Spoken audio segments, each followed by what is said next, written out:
Good afternoon. The 8,358th. As we meet today, the power crisis in Gaza is coming to a head. The United Nations has run out of funding for emergency fuel. This puts critical health, water and sanitation facilities at immediate risk of shutting down, while essential medicines are at critically low levels. On the 5th of September, the United Nations delivered the final stocks of available emergency fuel to Gaza. Despite calls for donors to urgently contribute, little additional funding has been forthcoming.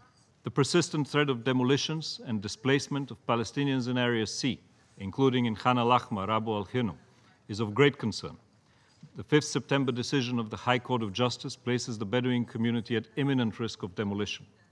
Demolitions undermine the prospects for a two-state solution and are also in violation of international law.